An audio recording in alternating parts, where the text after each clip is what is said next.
Hi there. It's December 23rd and time for Luke 23, second to the last chapter. This is the darkest chapter in the whole Gospel of Luke. Let's jump over there and we'll get into it. Let me change these glasses real quick. There. Then the entire council took Jesus to Pilate, the Roman governor. They began to state their case. This man has been leading our people astray by telling them not to pay their taxes to the Roman government, a lie, and by claiming he is Messiah, a king. So Pilate asked him, "Are you the king of the Jews?" Jesus replied, "You have said it." And I don't know if that's like, you said it, or you said it, not me, kind of a thing. Pilate turned to the leading priest and the crowd and said, "I find nothing wrong with this man." They became insistent, but he's causing riots by his teaching wherever he goes, all over Judea, from Galilee to Jerusalem. He was only teaching against the Pharisees, who have been not teaching the truth for a long time. Is he a Galilean?" Pilate asked. When they said that he was, Pilate sent him to Herod Antipas because Galilee was under Herod's jurisdiction, and Herod happened to be in Jerusalem at the time. Herod was delighted at the opportunity to see Jesus because he had heard about him and had been hoping for a long time to see him perform a miracle. He asked Jesus question after question, but Jesus refused to answer. Meanwhile, the leading priests and the teachers of religious law stood there shouting their accusations. Then Herod and his soldiers began mocking and ridiculing Jesus. Finally, they put a royal robe on him and sent him back to Pilate. Herod and Pilate, who had been enemies before, became friends that day. Then Pilate called together the leading priests and other religious leaders along with the people, and he announced his verdict. "You brought this man to me, accusing him of leading a revolt. I have examined him thoroughly on this point in your presence and find him innocent." Herod came to the same conclusion and sent him back to us. "Nothing this man has done calls for the death penalty, so I will have him flogged and then I will release him." There you go. What's the note here? Okay. Now there, you notice in the New Living Translation, they don't put verse 17 in there. And it's not because, they left it out on purpose, trying to deceive you. No, they're not. It wasn't in the original manuscripts, okay? Some manuscripts add. Now, it was necessary for him to release one prisoner during the Passover celebration. Okay, and it is in the other three Gospels. So they put a note on it, like they should, saying that it is in the other three Gospels, but it wasn't in this one. Okay.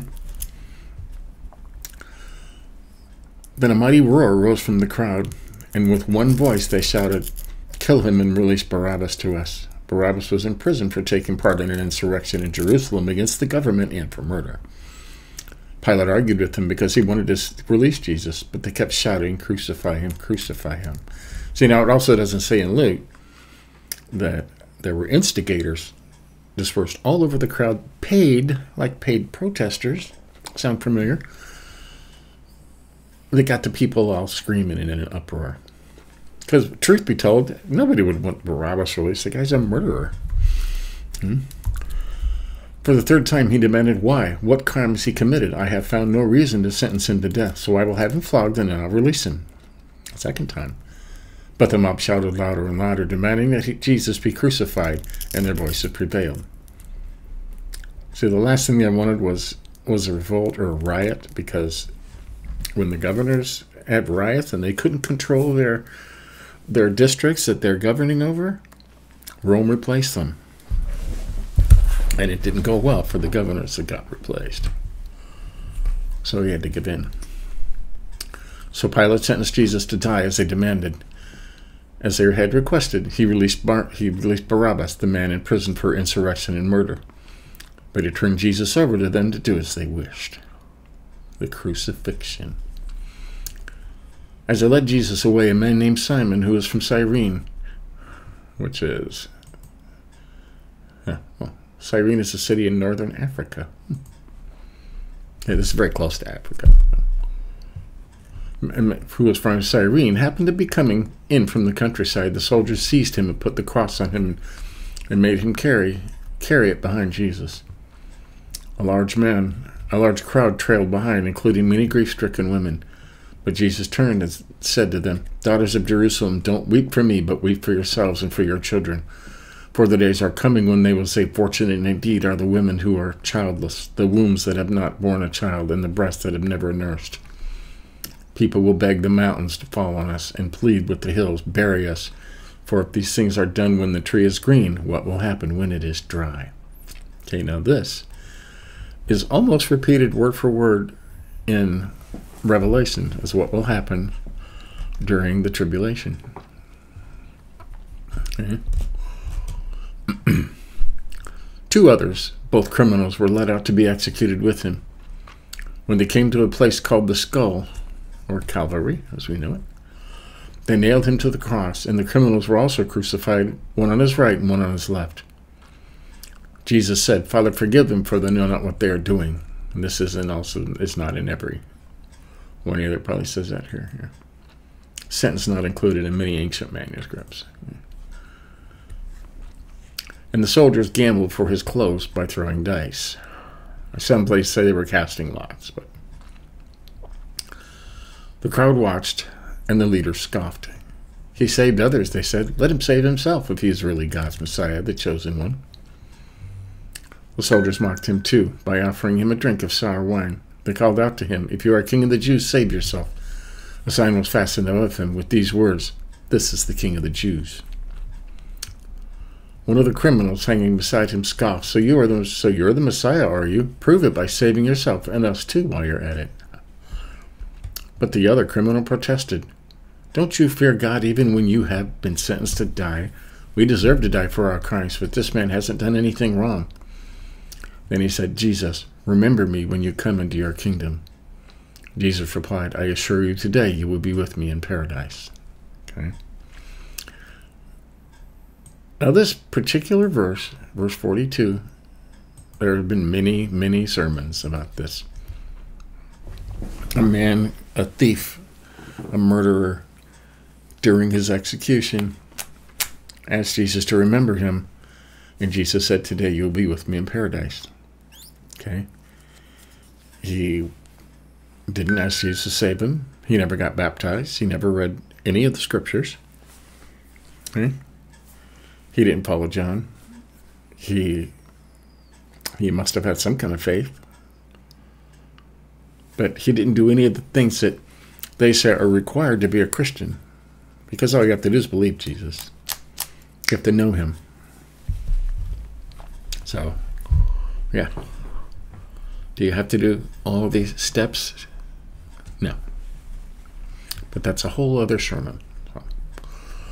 And Jesus replied, "I assure you today you will be with me in paradise."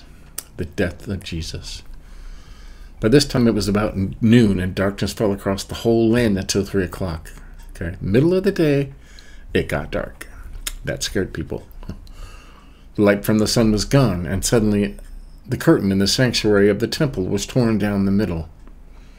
Okay, now this is very significant. Okay, now the temple, there was an outer room, inner room, and then there was the innermost room, the Holy of Holies. Okay, it was a small room. It used to have the Ark of the Covenant in it, and the only person that was allowed in there was the high priest to go in there for the rest of the people, okay, to plead their case, and God would speak to him in there, and he was the only one allowed in there. Okay, and it was separated by a curtain, and this curtain was the height of the thing, probably 30 feet tall, and, could have been 20 or 30 feet wide, however wide the opening was to the smaller room, could have been smaller. But the main thing is it was made out of felt, which is animal hair, and it was a foot thick. Okay, it was a foot thick. Can you imagine a foot thick going the entire length? It's heavy. It took a team of people to open it enough for the high priest to go in, and he had a rope tied around him because if something happened, they weren't allowed to go in. They'd be struck dead, and they would pull him out with a rope if something happened. But that was torn right down the middle. A foot thick thing torn down the middle. Only God could have done something like that. Okay. which signified now the Holy of Holies was open and anybody could enter. Because of Jesus, anybody could enter into God's presence. Okay, very important. Okay.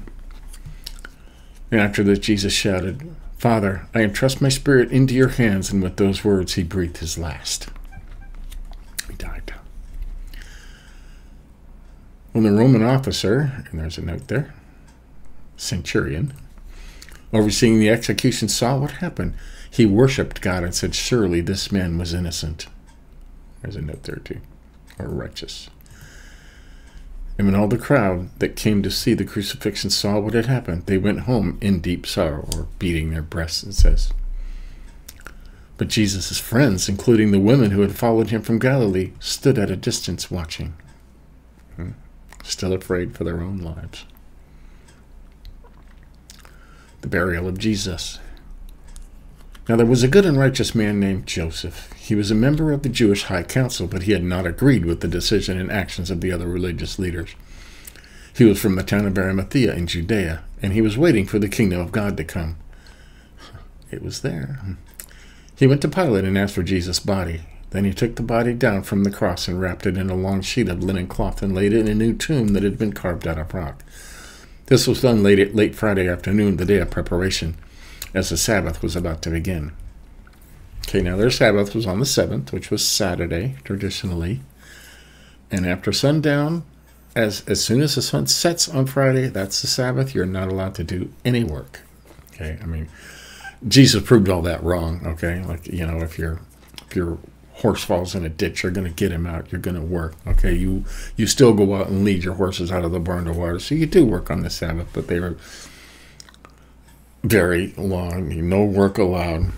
So they wouldn't do anything, okay?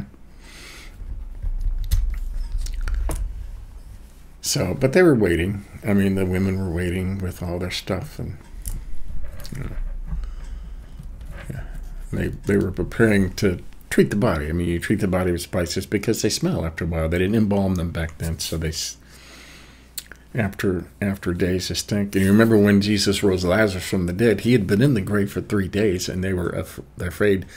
And they were telling him, you don't want to open that because he's going to smell really bad. It's a dead body. It's been rotting in there. It's just horrible. But he raised him anyways. But, yeah. So they're waiting. And that's chapter 23. Next we get to the resurrection. That'll be a great chapter for Christmas Eve. Huh? And we'll go back over the birth and stuff in chapter 2 and 3. So that's Luke chapter 23 for December 23rd. Have a great Christmas. There's also a video I did this morning on the differences between the four Gospels, Matthew, Mark, Luke, and John. It's a very interesting story. I mean, a lot of people, you know, non-believers mostly will say, you know, they're inconsistent. They don't agree with each other. There's too many differences. But there's a reason for that. There's a good reason for that. So if you want to watch that video, it's on the YouTube and Rumble both. Give this a like if you get a chance. So until then, until tomorrow, we'll read the last chapter. Until then, have a good day. Have a great weekend.